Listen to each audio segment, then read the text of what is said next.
কারি ইব্রাহিম রাহমাতুল্লাহ আলাইহির ঘটনা সবাই জানেন।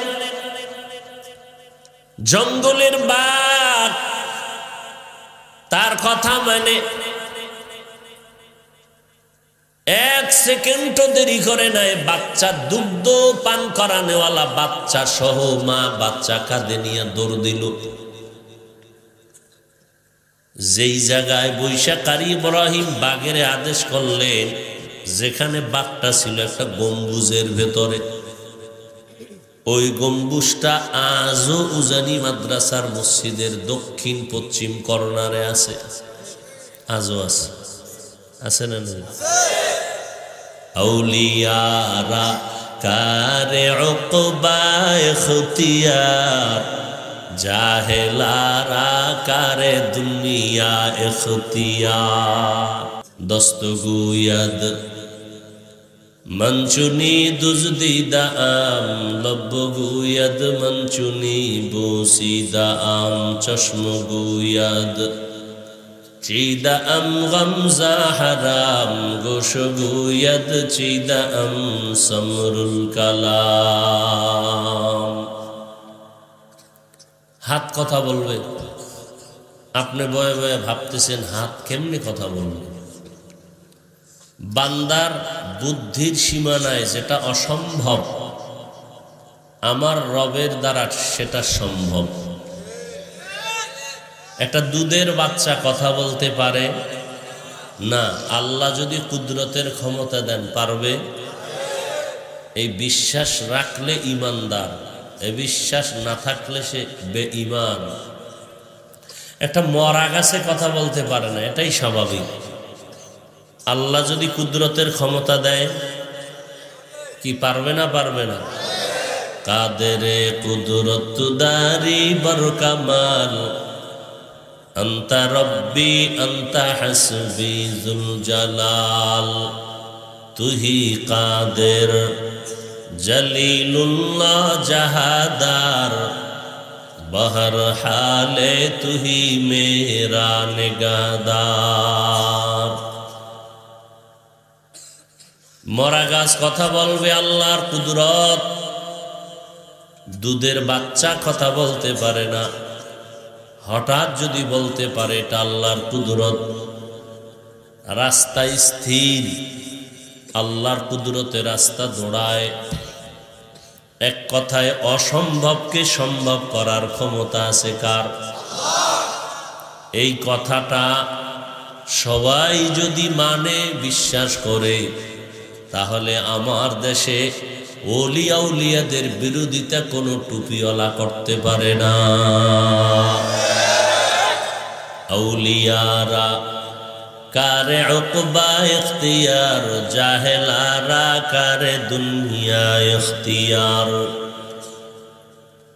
আউলিয়ায়ে কেরামদের মধ্য দিয়ে আল্লাহ পাক কিছু অস্বাভাবিক ঘটনা ঘটায় দেন। নবীদের বেলায় যদি এরকম অস্বাভাবিক ঘটনা হয়, তার নাম হবে মুআজিজা। ওলি আউলিয়াদের মাধ্যমে যদি হয়, তার নাম হবে কারামত। মুআজিজা যেমন সত্য, কারামত তেমন সত্য।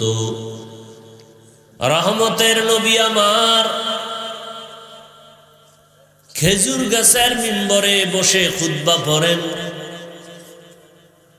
মরা গাছ, এই মাইকো বন্ধ করো।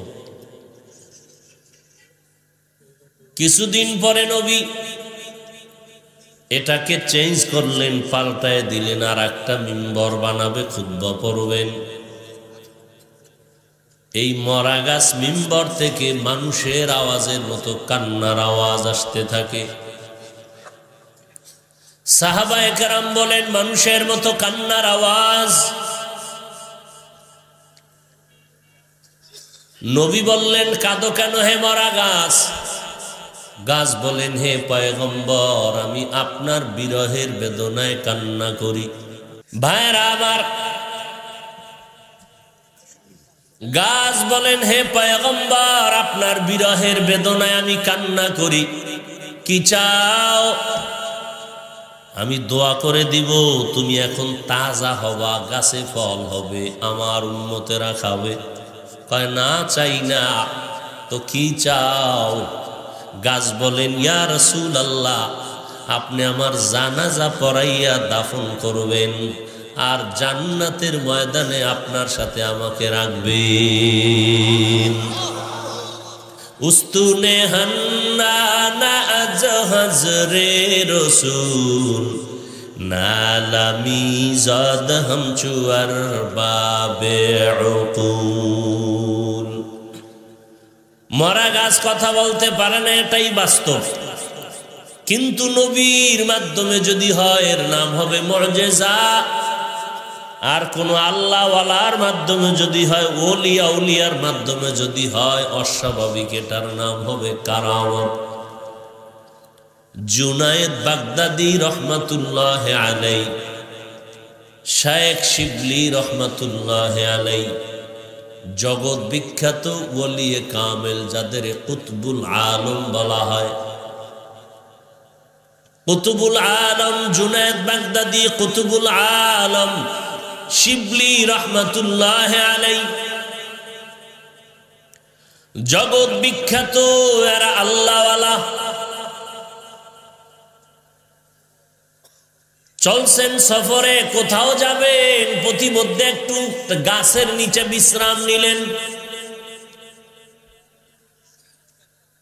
গাছ শিবলির সাথে কথা বলা শুরু করলো। শিবলি কেমন জানি একটু ভাব। গাছ কয়, রে শিবলি, যদি জীবনের সফলতার মানদণ্ডে পৌঁছতে চাও, আমার মধ্যে একটা আদর্শ আছে, তা তুমি গ্রহণ করে নাও। কে কয়? গাছ। গাছ কথা কয় কেমনে? এটা সম্ভব? এই জবাব দেন না কেন? এটা সম্ভব? তো গাছ কেমনে কথা কয়? জোরে বলেন।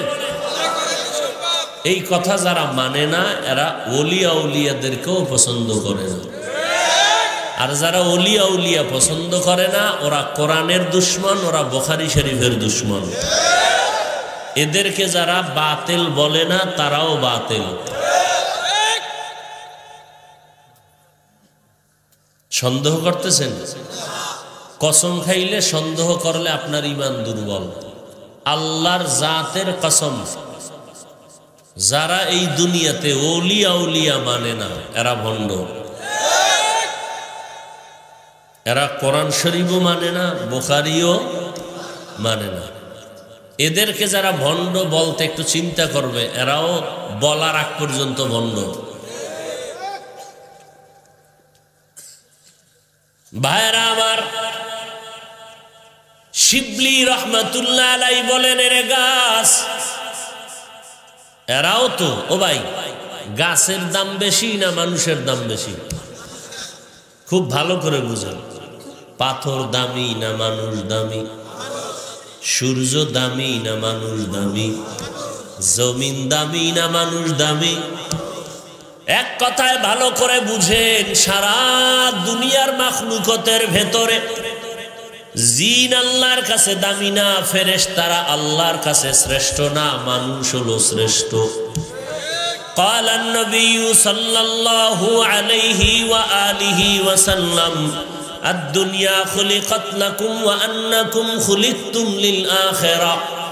আল্লাহর নবী বলেন, এরে উম্মত, দুনিয়ার সব তোমার গোলাম, আর তুমি মানুষ হলা কার গোলাম? একমাত্র আল্লাহর গোলাম। অতএব জমিন কার গোলাম? গেছে, বিলে গেছে। আসমান কার গোলাম? সূর্য কার গোলাম? পাথর কার গোলাম? নদীর পানি কার গোলাম? জঙ্গলের প্রাণীরা কার গোলাম? মাছ কার গোলাম? এই জন্য যারা আর মানুষ কার গোলাম? আরো জোরে বলেন। ঠিক যারা মানুষ আল্লাহর গোলাম, সারা দুনিয়া তাদের গোলাম হয়ে গেছে। বান্দা যখন কইছে এই নদীর পানি দাঁড়ায় যা, দাঁড়ায় গেছে।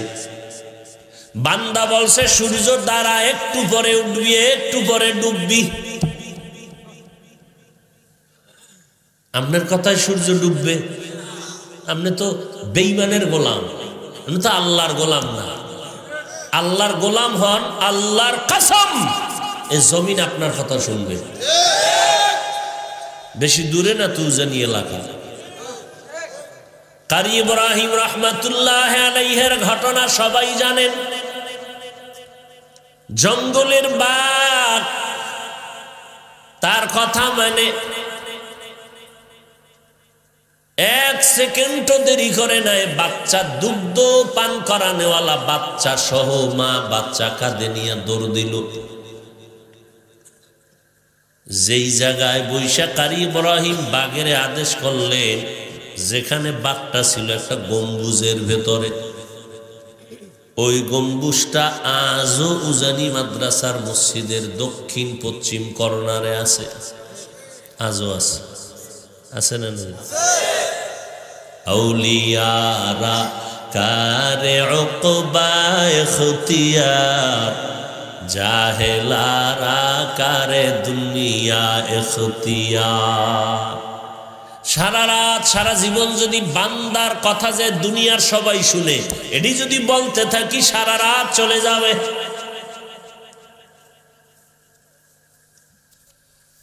চরমনের জমিনে ঘুমন্ত সৈয়দ ইসহাক রাহমাতুল্লাহ আলাইহি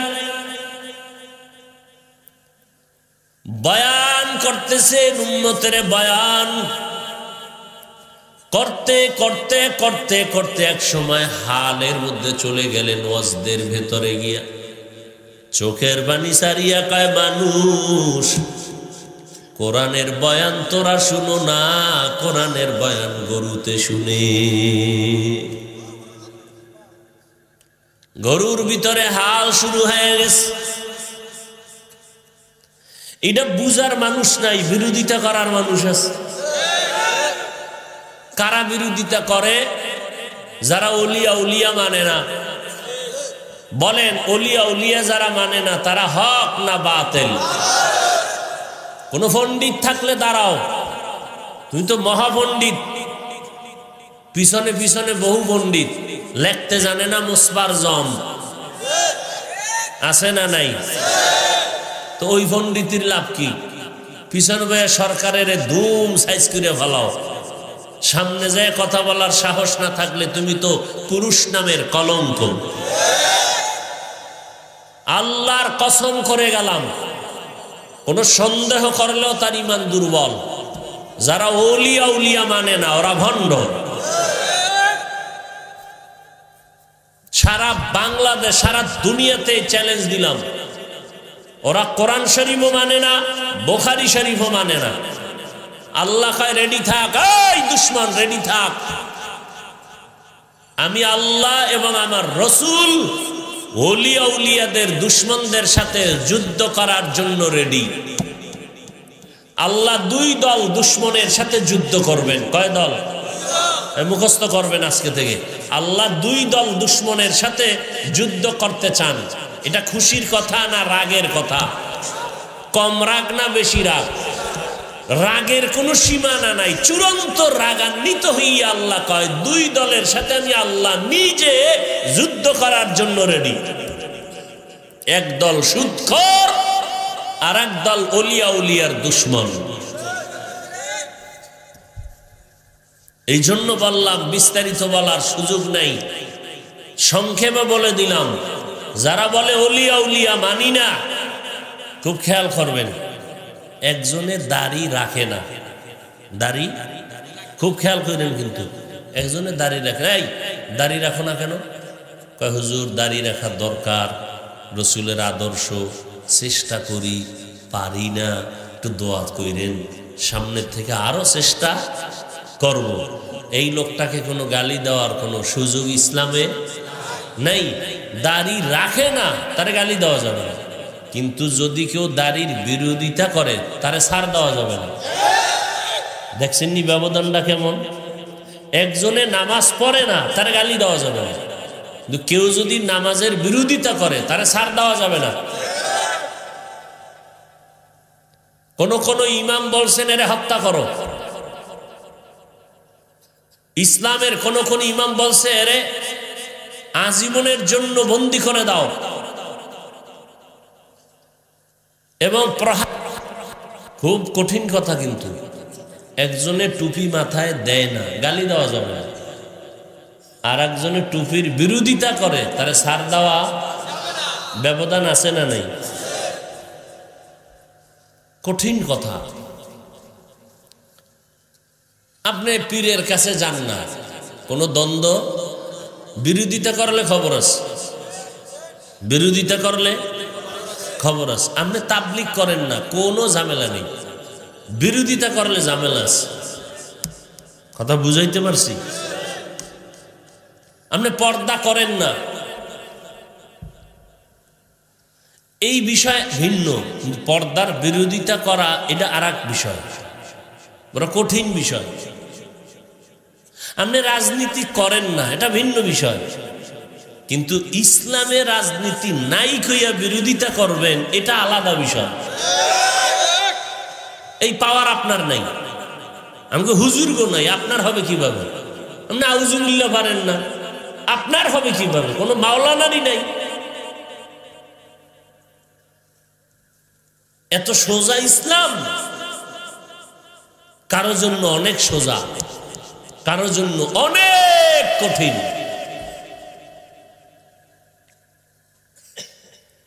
শিবলি রহমাতুল্লাহ আলাইহি বললেন, গাছ, তোমার ভেতরে এমন কি আদর্শ আছে যেটা গ্রহণ করলে আমি সফলতার মানদণ্ডে চলে যাব?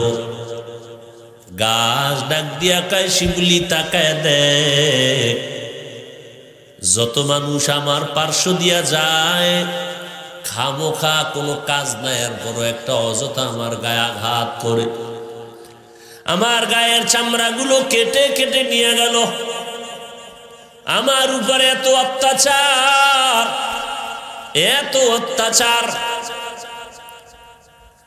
ডিল মারে, বেতের বাড়ি দেয়, চামড়া কেটে নেয়, এত কিছুর পর আমি কারো সাথে কোনো খারাপ আচরণ করি না, বরং সময় মতো আমি সব বান্দাদের জন্য ভিটামিন ফল দিয়ে দেই, ভিটামিন ফল। আমি একবারও রাগ করিয়া ফল দেওয়া বন্ধ করি না, এত আঘাত দেওয়ার পরেও আমি ভিটামিন ফল দিতে কোনো বেয়াদবি করি না। শিবলি কয়, সুন্দর একটা সবক তোমার মধ্যে পেলাম, সেটা হলো ধৈর্য। ধৈর্যের এক সবক পেলাম গাছ তোমার মধ্যে। তবে আমার একটা প্রশ্ন হলো, ও গাছ, তোমার মধ্যে এত সুন্দর গুণ থাকার পরেও তোমাকে আগুনে জ্বালানো হয় কেন? কি গাছ আগুনে জ্বালায় না? গাছ বলে, শিবলি, আমার ভেতরে একটা জন্মগত বদ অভ্যাস আছে, বদ অভ্যাস। বলে, সেটা কি? বলে, আমি জন্ম লগ্ন থেকে উপরে উঠতে চাই, মাথা নত করতে চাই না, আমি শুধু উপরে যাইতে চাই। উপরে কোনো প্রতিবন্ধকতা থাকলে তাও ভেঙ্গে উপরে চলে যাই, নত হতে। এই যে একটা ভাব, এই ভাবের চিকিৎসা হলো আগুনে পোড়াইয়া শেষ করা। শিবলি কয়, দুই সবক পাইলাম, এক ধৈর্য, আর একটা সবক পাইলাম তোমার ভেতরে অহংকারী ভাব আছে, এজন্য আগুনের শাস্তি অহংকারী আজ আমি আর করব না। ধৈর্য ধারণ করতে হবে, অহংকারী হওয়া যাবে না। দুইটা সবক একটা গাছের থেকে পেয়ে গেলেন। আল্লাহর গোলাম হও, জমিন তোমার গোলাম হয়ে যাবে। মুসা নবী লাঠি দিয়া বাড়ি মারলেন, লোহিত সাগরে পানির মধ্যে কি হয়ে গেল? জোরে বলেন। পানির মধ্যে বাড়ি মারলেন, রাস্তা হয়ে গেল।